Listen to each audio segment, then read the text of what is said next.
Welcome to Grit, the Real Estate Growth Mindset podcast, hosted by Brian Charlesworth, founder of Sisu.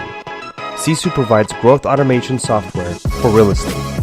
You'll hear stories from real estate thought and technology leaders, team owners, and brokers on how they grew their business in a rapidly changing industry. You'll learn how to transform your brokerage and teams into a high-performing and analytics-driven business so you have a new, durable, competitive advantage against disruption in your market. So let's get right into it. Hello, everyone, and welcome back to the Grit podcast. I'm Brian Charlesworth, the founder of Sisu. We are the real estate growth automation software, and I'm your host of the show. And today we are here with Anna Krueger. And Anna has been in real estate, I think, since 2016. She's been doing inside sales stuff since 2006, maybe 2015. I'll let you correct me here in a minute, Anna. Okay. So she's been in the inside sales world forever. Came in, worked with the Haro team, who happens to be one of our customers. And then she moved over to MAPS coaching in 2015. I guess she moved to the Haro team in 2013. And she's been working with MAPS coaching, still does, and also has her own business called Platform Consulting, where she basically consults people on really how to grow their businesses. So welcome to the show, Anna. And is there anything you want to add to that? Yeah, thank you so much for having me. I really appreciate it. You're allowing me to do my favorite thing, which is speaking and podcasts and all that. So thank you so much for the platform. And it was inside sales since 2006 and then real estate since 2013 with Haro Group and then MAPS 2015. So, yep, everything. Okay, so you came into Haro Group. They didn't have an ISA before you, right? Nope, I was ISA number one for their team. Okay. And I think I read that you did 46% of their transactions were done through you as an ISA that year. Yep. So my first year, and also I didn't have a sphere in the area because I'm from Baltimore, DC, and their team is in South Carolina. So I knew some people, just not a ton of people. And the first year I was there, they had 185 closings and 46% came from the efforts I put in for lead gen. So I'm saying that to say you can really figure out how to be successful in real estate, even if you don't know anyone really in the area that you're selling real estate. That's awesome. Congratulations. So were you the only ISA or did you run a team of ISAs? Because that's a lot of transactions. Yeah, I was the only ISA and we had 7 agents. And they all lead generate in the morning for 3 hours with me. And then I continued in the afternoon as they left. So we were all hands on deck lead gen. And then in 2015, we started adding ISAs and we hired them right as I was transitioning into MAPS coaching. So I did hire some ISAs and then quickly others took over leading that team. Because I said, honestly, the coaching grew way faster than I expected. And I was out fully into that within about 2 to 3 months. So we had us leading that team. Yeah. Okay. All right. Well, congratulations. I'm super excited to have you on the show today. As I go and, I speak with teams, we probably have over 600 of the top 1,000 teams on our platform now. And as I speak with these guys on a weekly basis, I mean, there's all kinds of questions right now around building an ISA team and I'll talk more about why they're so interested in that. But I wanted to find out from you, why is it so important to generate your own leads in today's market? Yes, because first of all, we have to have lead gen. If you don't have lead gen, your business goes away. And I always tell ISAs and those lead generating, this is your first domino. If you don't have lead gen, everyone else on the team, we have nothing to operate. We have nothing to transact. And we want the skill to be there. And if anything 2020 has shown us is you've got to be able to do very well with the leads you have, right? Your quality of conversation has to be very high. You have to be very good yourself at converting the lead. You can't rely on others or, some magic formula. You have to be really good at knowing how to talk to people and engaging them and removing their concerns because otherwise we found when COVID hit in 2020 that people's contacts needed to go up by 2.4 times in order to get the same number of appointments. And so your skill has got to be on point. And it's definitely been revealed in 2020, right? A market shift reveals skill. Yeah. And a lot of our teams, I saw the same thing in just a lot of the people that I've worked closely with. They told me that during March and April, and this is not the case anymore, people are back to work now, but during March and April, when people were not working, they, instead of getting about a 10% answer rate, they were up in the 30 to 40% answer rates. Yep. And still having to have twice the conversations because people were willing to talk, but not necessarily ready to transact. Exactly. Yeah.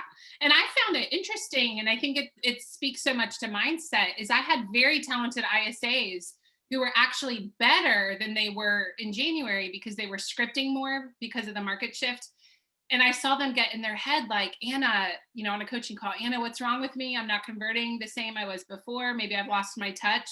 And it's like, no, this is a numbers game and a market shift. Everyone we're talking to needs 2.4 times the number of contacts to set an appointment.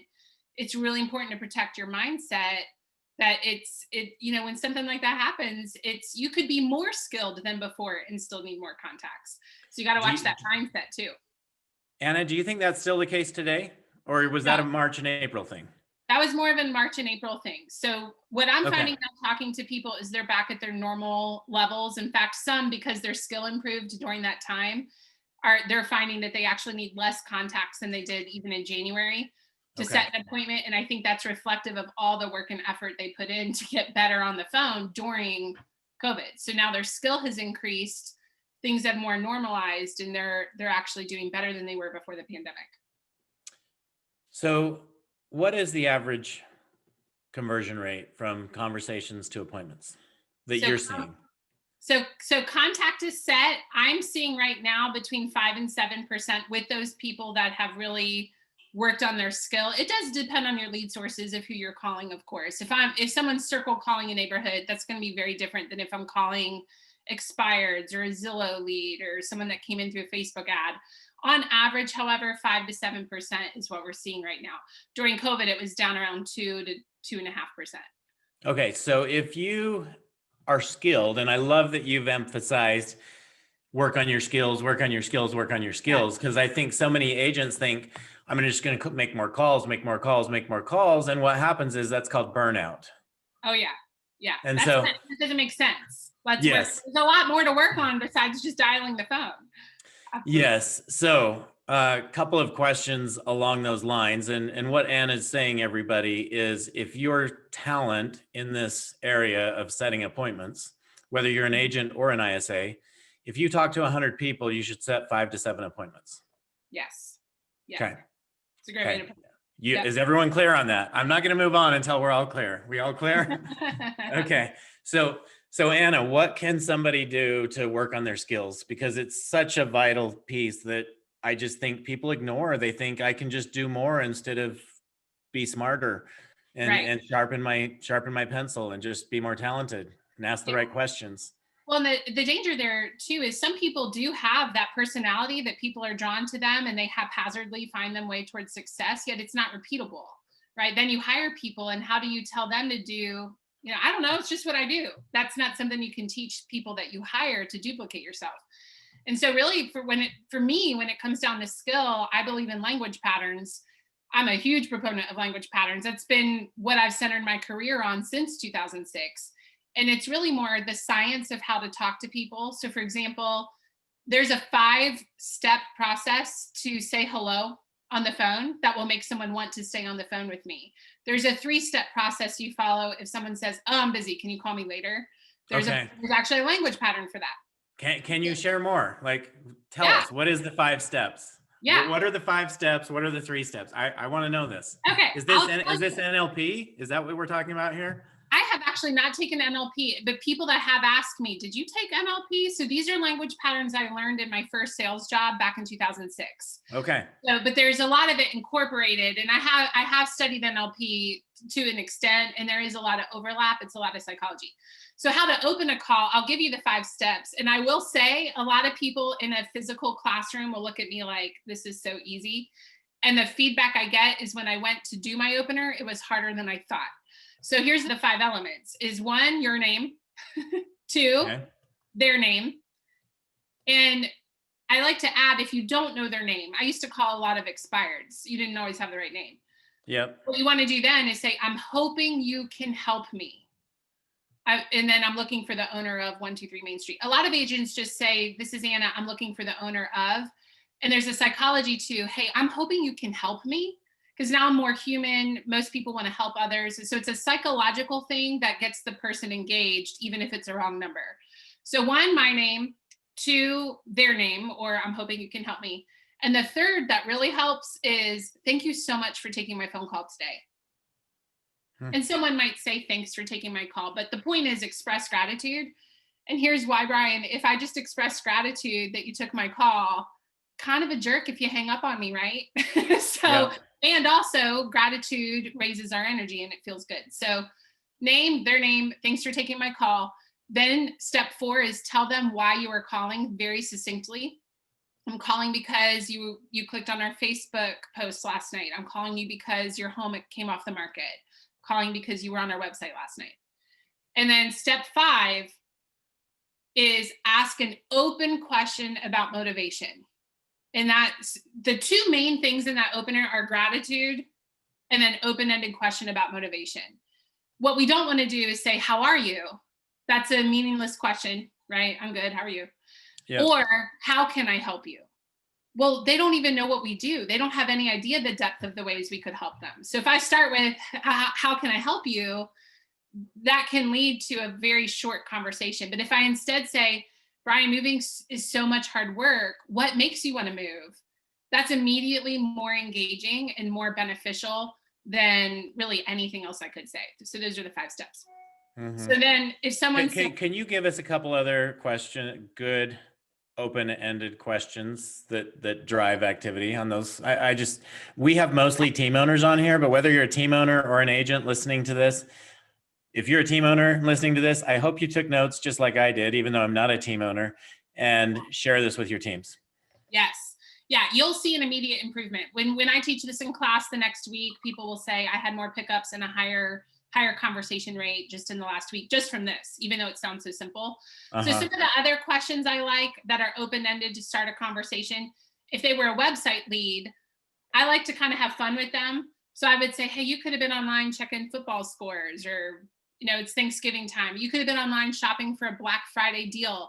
What had you instead looking at homes last night on the website? Yeah. And so that gets them talking. That's and my favorite one is simply, moving is a lot of hard work. What has you thinking about it? Because I'm acknowledging this is hard. And so I think it makes you human. It's a little unexpected for a real estate agent to point out that moving's hard. And I find they just go deeper faster. And then you could also just simply say, what's motivating you to move? It's really, you don't really need too many good questions. I find I always just use the same one. Moving's a lot of hard work. What made you think about it? Okay. And that's plenty.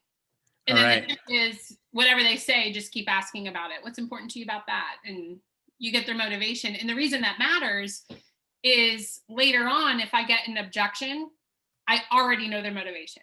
So I can say, Brian, I totally hear you. I also remember you saying you wanted to downsize and that would help you save money so you could buy an RV and travel. Wouldn't it be worth figuring out this objection? So that's why motivation is first. Great stuff. I love it.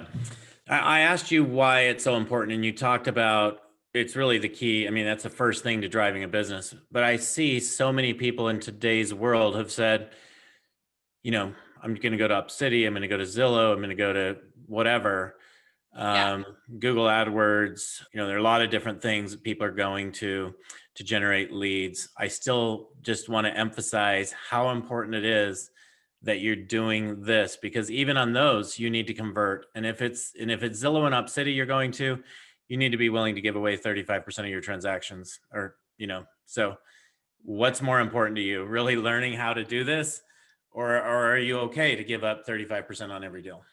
Yeah. And also, as you do this well, and you have that relational sales, I believe that sales should be very relational. I don't want them to feel like they're talking to a salesperson, even though I do know sales techniques. I want them to feel like they're talking to someone that cares and is guiding them. I'm their real estate coach. And I'm not talking to agents, although I do coach that. I mean, I am that buyer or seller's real estate coach and consultant. And so when you do that well, now I'm getting referrals because people had such a great experience. I love her. She's so great. It's so relational. It's just the language patterns. but that leads to referrals, which is great, right? That's not a paid lead. I now have a referral from someone that I worked with because of the skill on that phone call. Absolutely. Okay. You've basically been in inside sales for 14 years now. So I'm guessing you've like totally mastered this.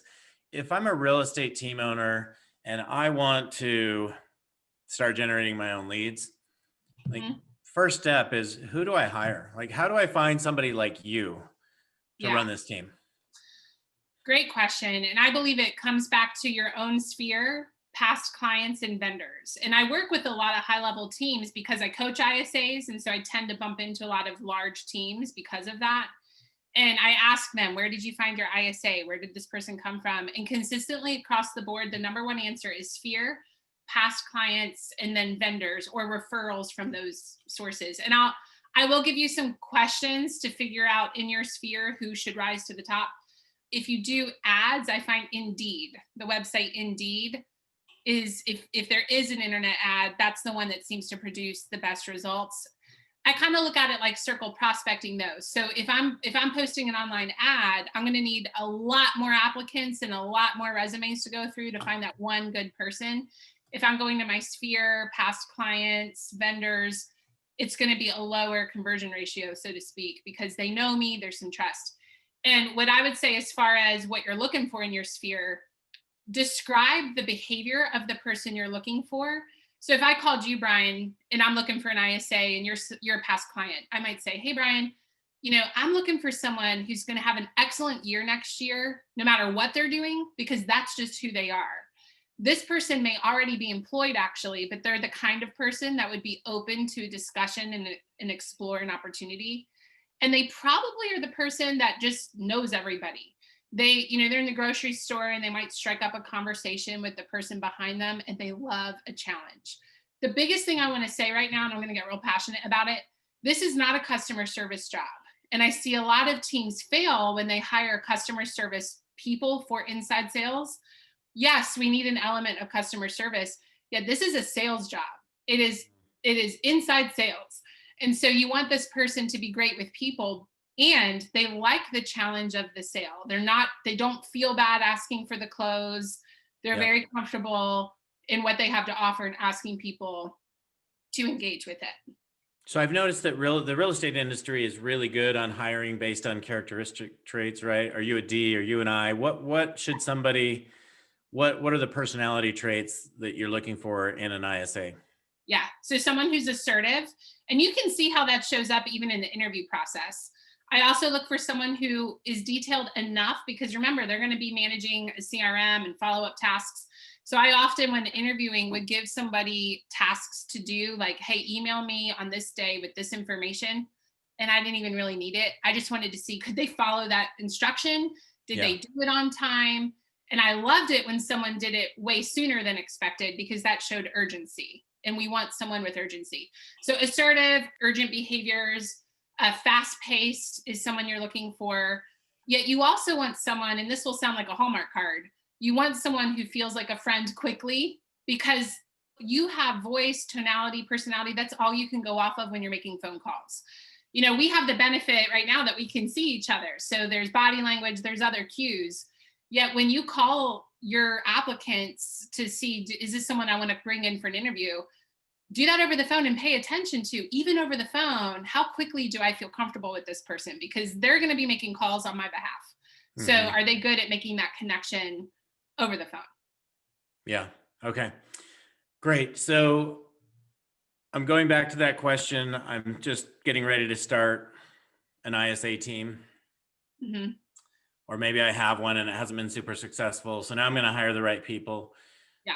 What do you recommend as far as compensation for an ISA team? And how do I keep them wanting to be ISAs rather than wanting to become agents? Yeah. So what's funny is I talk to a lot of ISAs. That's really my one thing. And a lot of them say, I would never want to be an agent. So, however, I've noticed a theme of how are those ISAs that say that, how are they paid? What leads do they work? So I'll share that. So I firmly believe the best way to compensate an ISA is base pay plus commission. If I hear a team saying salary only, think about the type of person we're looking for. We're looking for someone who's results oriented, they're assertive, high degree of urgency, and we're asking them to do the activity on the team that is the rainmaking. Really, it's the rainmaking position. They're not the owner. They're not actually the rainmaker that owns the team, of course, yet they will make it rain. That personality style is not going to want a ceiling of income. It would be like telling an agent, and a lot of you are agents. Imagine if I said to you, you're going to do this activity that brings in all this business, yet the most you'll ever make is this. It's a capped salary. So we find a lot of people don't stay if it's got a ceiling to it like that. So they would need to be licensed if they're going to get commission. And that's what I would recommend. And then a base pay, usually a 1,500 to 3,000, and that will depend on your cost of living in your area. Most commonly, I see 2,000. And then a commission upon closing. And I know there's teams that do this and they may have a way that it works. Yet when we pay people for appointment set or appointment showed, which I've heard of, I often hear rainmakers, they'll call me and say, now my ISA is setting appointments that don't make sense. It's like, well, yeah, because they get a bonus when they set an appointment, even if it's not a good one. They get a bonus. So, but if you motivate them towards closings, yes, now you only pay them when you get paid. So it makes more business sense, and it also drives them towards the right type of appointments to set for you. Okay. So base pay plus commission. Great. I've done a ton of research on this, and I agree with you 1,000%. Okay. So great. What's kind of like the mark? When every real estate agent comes into the industry, every new agent's goal is to make $100,000. It doesn't matter if they live in New York City or, in the middle of the country where the costs are extremely low. Right. They want to make $100,000. I've kind of learned that ISAs are kind of the same way. Like everyone wants to make a six-figure income. So is that really the key, is to set them up to be able to make a six-figure income plus? Yeah. And I know several ISAs that do, not in their first year, typically, because you're building the pipeline, right? And I think that's one thing for knowing the audience here, is it is mostly team owners and agents that might hire an ISA, is it takes 6 to 12 months for them to consistently produce, because they come in, they build a pipeline, and say by that 90th day, they're consistently setting a number of appointments. Yet then they have to meet with you. Then they have to go under contract. That's another month and a half. So usually around the 6-month mark is when you start seeing the money coming in. And I coach the ISAs to say, your first year, you're laying the groundwork. You'll make money and have closings. The second year is when it gets really fun. And that's when you can start tapping into that higher income amount. I coach several ISAs, or have coached several ISAs that make 6 figures, and they're not always even the leader of the team. They just have a lot of closings. And they also, here's the other fun thing. If you've been enjoying Grit, please help us continue to grow the channel by leaving a 5-star review and sharing it with a friend. Now back to Grit. When I became licensed, because I wasn't at first, when I became licensed, my brain flipped and I started thinking, well, if I'm going to get paid, I get paid for the amount of commission. So why do I not target higher priced homes? And I raised my personal price point $30,000 in a very short period of time, just from thinking I should be more strategic and focus my time and energy on higher price points. So that's another good thing about the commission structure. Yeah. Awesome. So who would ISAs call in today's market? You've talked a lot about FSBOs and expireds, but I don't know if those are necessarily the right people to call today. Yeah. So who should an ISA, let's say I have a database of 50,000 people. Yeah. Who should the ISA team be calling?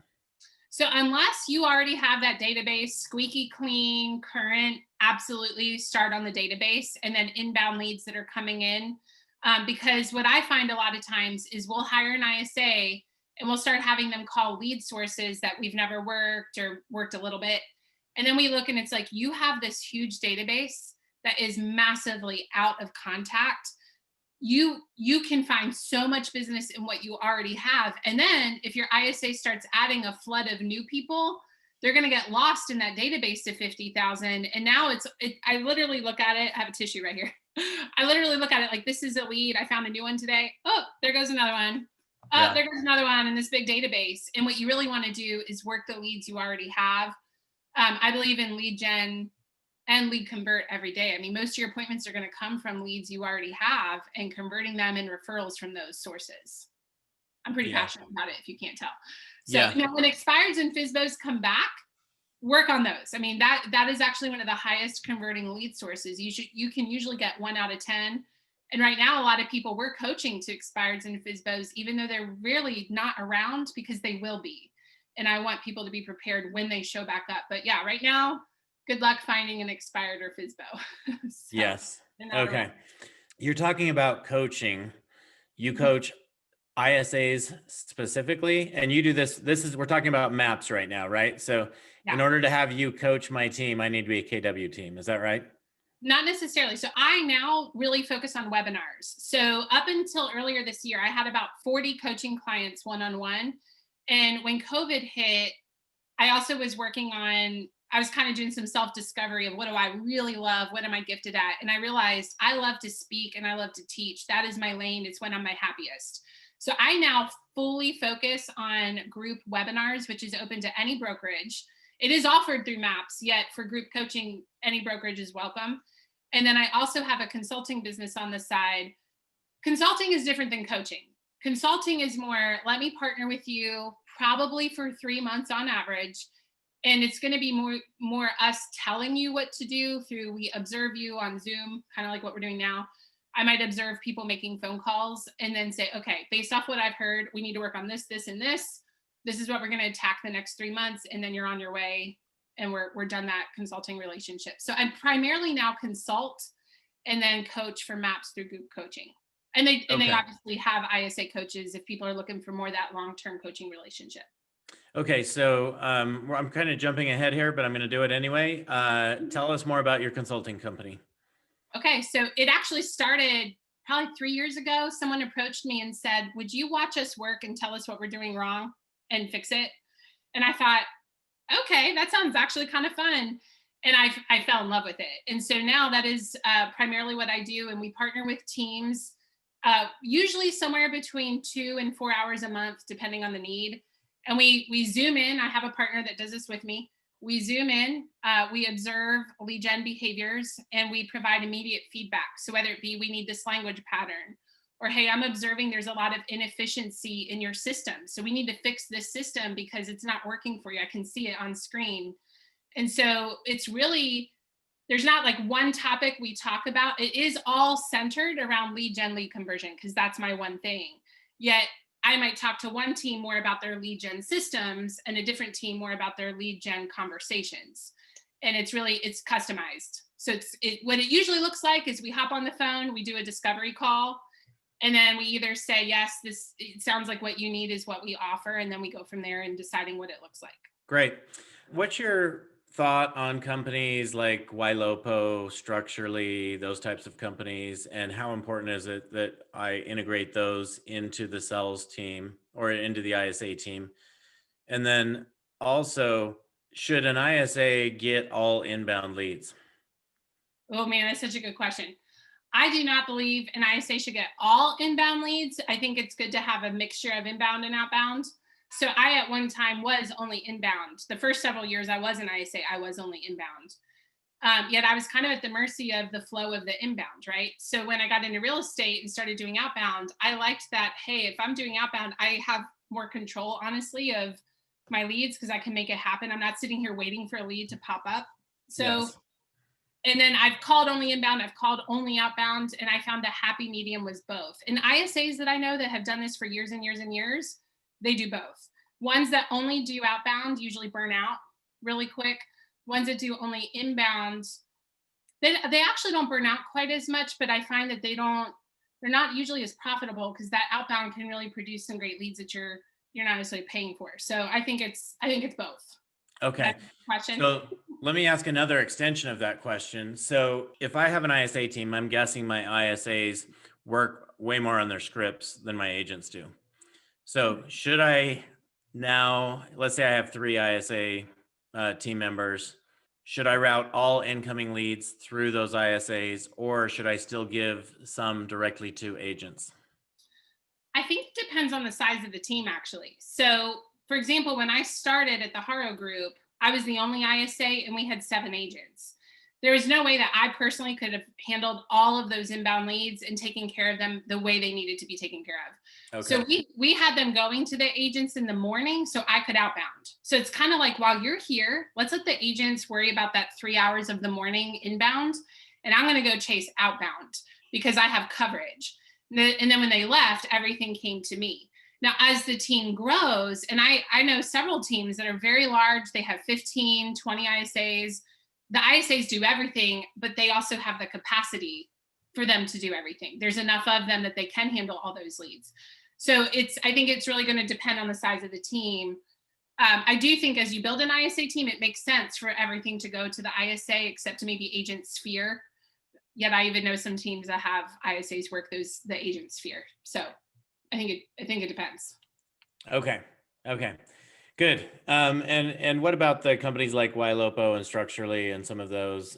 Do you have a lot of experience working with some of those, and how beneficial have you seen those? I actually don't have a lot of teams that use those that we talk about in our coaching calls. So I don't want to BS and act like I know tons and tons and I have all this experience that I can share on the call. It's not something, we don't talk about those systems very much on the coaching calls I'm a part of, because we're mostly geared towards the conversation. Okay. All right. So as far as being a team owner and like knowing how to make decisions off of this stuff, Mm-hmm. I know Sisu's obviously focused on this, but like, yeah.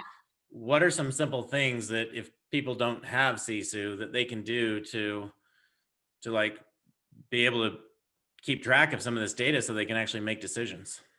Yeah, well, and I think that is one of the great things about Sisu. I knew you were showing me before we got on here some of what it can do. If you don't have a system like that, you need to have a tracker for it that you probably create or have someone create for you. For example, people that I coach that don't use that system, we often talk about the importance of tracking by lead source, partially so you can know what are you best at, so you can really focus on those. I think most people should have their top 5 that they really focus on. Top 5 lead sources, I mean. And if you're not tracking, how do you know what those are, right? So I tell people that don't have a system like what you provide that here's a tracker, and you need to have tabs for each lead source and track everything separately. And it's very tedious. Whereas if you have a system where it's integrated for you, that takes a lot of pressure off and more people are likely to do it. So it's really manual tracking if you don't have a system that does it for you like yours does. Great. Well, is there anything else you want to share as far as, I have a few other questions I'd like to ask, but kind of more on a personal note. Okay. Is there anything else you want to share that's just really, really vital for people who have ISA teams or are ISAs that like questions that I didn't ask that really should be answered? Oh gosh, that's a great question. I mean, I know, and I think this kind of goes back to what you're asking me a little earlier. I do believe in having them in-house, the ISA in-house, because a lot of people do ask about those types of systems where they are, it's other companies doing it for you. But I just know as an ISA and coaching ISAs, this sounds funny to say, but what you're selling is the ISA is the agent, because the agent will then sell working with us, right? So if I'm in-house, which right now might be virtual, yeah, if I'm close locally to the team, it allows me to get to know the agents. And then I can easily say, you would love working with Tim. He just won a multiple offer against 6 people yesterday. He is the right guy to navigate you through today's market. Well, if I'm not locally close to the team, in that capacity, I'm not going to know those things. So I find a lot of the top ISAs are local.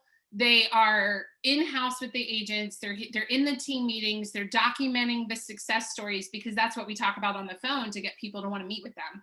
Mm-hmm. The other thing I would say is be okay with boring. And what I mean by that, I told one of my mentors, Tim Heil, once, I said, man, I'm just bored right now. And he's like, great. And I actually wanted him to kind of empathize with me and give me a little pity party. And no, he did the right thing. He said, Anna, if you're bored, success, the actual process of success is usually boring. It's the habitual day in and day out, but that's what gives you the success. Now, the success reward is exciting. The success process is often monotonous. And he's like, look, if you're bored because you're scripting every day, great. If you're bored because you're lead generating consistently, great, you're doing the right things. And so that's one thing I would say is, that's my biggest thing from 2020 that I've learned is when I look back, the success has always come from the small, consistent behaviors. It's not the huge, big, exciting things. It's small, consistent behaviors that lead to the success. And I don't know how much time we have left. I actually have an analogy for that, but you can tell me if we have time. Yeah, we have time. Go ahead. Let's hear it. That's such great Okay. advice. So if you have more of that to give, let's share Okay. that. Well, and it's funny. I was telling Brian before we started recording, the fire department literally just left my house before this call. I had a chimney fire this morning. And the analogy I always use anyway is a fire analogy. So it's kind of funny that popped up today. But I used to be really good friends with the fire chief in Baltimore City, where I used to live. And he was telling me that he actually has burns on his body from a flash fire. And we were talking about, fires, and he was just kind of explaining some of the science to me. And he said, Anna, a flash fire is big and bright and noticeable, and everybody's aware of it because it's bright and obvious. And he said, however, it can cause damage. Like he had physical challenges because of a flash fire he encountered. Yet he said, those aren't usually the ones you need to worry about. A flash fire very rarely will take down a house. The kind of fire you need to watch out for is the fire that's in the wall, slowly smoldering, maybe from an electrical fire or something that you're not aware it's there, and it's steadily growing and getting stronger and stronger. And by the time you notice it, the house is burning down, and it's so engulfed now that there's nothing you can do. And I thought, gosh, that's such a good analogy for life in general. Yes. That especially real estate it's the big, bright, flashy stuff. It comes and then it goes. It doesn't usually last.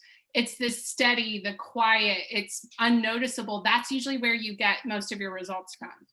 And great analogy for today, since I had a fire at my house today. So yeah, thanks for sharing that. It is a great analogy, and something that I'll remember. So thanks for sharing that. Yeah. So moving on to some personal things, what are some things that you like to do in your personal life? Oh gosh. What are your hobbies? Oh man, I love to be outside. So I've got a truck. I drive a Toyota Tundra. And I love to go camping. I have a tent that I put over the back of the truck. I love to go camping, love to go kayaking. I would say if I had to pick one thing, it would be being on the water. I am a water girl. So give me an ocean. I went to Michigan this summer, fell in love with the Great Lakes. Give me some water and put me in a boat, put me in a kayak, let me go swimming. That's when you'll find me at my happiest. So I love that. Now, how cold is the water in the Great Lakes? Because I've always thought it'd be cool to go there, but that water's got to be cold. Yeah, it is cold. I will say I did not go swimming in the Great Lakes this summer. I went the end of August and it was cold. I put my feet in and it was like, nope, not doing that. So, but I know in summer people do go swimming there. But yeah, I love the water. I think it's a great place. And I love spending time with friends and family. I'm a huge relationship person. So I either want to be with friends and family or on the water. And if I can make both come together, even better. Nice. So in your personal time, when you vacation, where's your favorite place to go? So, oh man, I actually don't like to go the same place twice. I'm an adventurer. And so if I've been somewhere I've been before, I usually don't want to go back. So I will say most of the time it's got a mountain element and a water element. So in January, right before, the world stopped traveling, I spent a month in Hawaii, which is really fantastic. And that, I would have to say that's probably my favorite place I've ever been is Hawaii. And which islands were you on? I was on Kauai, Maui, and also Oahu. Spent time on all three. So it was really great. A lot of great real estate agents out there that made me feel very welcome. Yeah, and then anywhere near the water. I mean, had a lot of fun up in Michigan.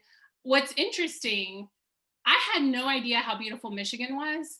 And having just been in Hawaii in January, when I was in Michigan, it was like end of summer, beginning of fall, the water looked the same to me. And I thought, am I crazy? But this looks like Hawaiian waters. It's so blue. So a friend of mine was with me that has been to Hawaii. And I said, am I romanticizing this? Or does Michigan look a lot like Hawaii as far as the water goes? And she's like, yeah, it does. So if you haven't been to Michigan, the Great Lakes of Michigan are absolutely gorgeous and honestly one of the prettiest places I've ever been. Very exciting. Okay, well, thanks so much for joining us today. Everybody, if you want to continue to have more great guests like Anna on here, it helps us to be able to get them, the more reviews you'll give us. So please go give us a review. That would mean the world to me if you would do that. And Last thing, Anna, how do people get a hold of you if they want to, pursue possibly talking to you about your platform consulting business? Yeah, great question. So go to annascoaching.com, and that's the one landing spot, and you can learn about consulting there. You can learn about the coaching programs through MAPS there. There's also a lot of freebies on there. So we have a spot that says free resources, and I have a list of my favorite questions. There's a whole bunch of webinars on there that you can watch. I have some scripts uploaded for expireds and holidays. So annascoaching.com is the one spot that will take you all the other places you want to go. Okay, awesome. Anna, thank you so much for joining us on the show today. It's been incredible. So thanks again. And everybody, we'll be back next week. Looking forward to having you join us again next week on the show. And if there are any topics or any people that you would love to see us interview, please reach out and let us know, and we'll make sure and get them on here. So Anna, thanks again, and really appreciate everything. It's great meeting you. Yeah, and thanks for having me, and thanks for creating such a great product. You really have developed something special over there from what I've seen, and we need minds like you. So thank you for doing that. Yeah, my pleasure. Thank you. Thank you for joining us on our podcast. If you have an interest in a free 7-day trial of Sisu, go to sisu.co, sisu.co. Make sure that you use the coupon code GRIT, that's GRIT, to waive all your setup fees and receive a 10% discount on your subscription. If you enjoyed listening to this podcast and want to subscribe, search GRIT, the Real Estate Growth Mindset, on iTunes, Spotify, or Podbean. And with that, we'll catch you next time. Take care.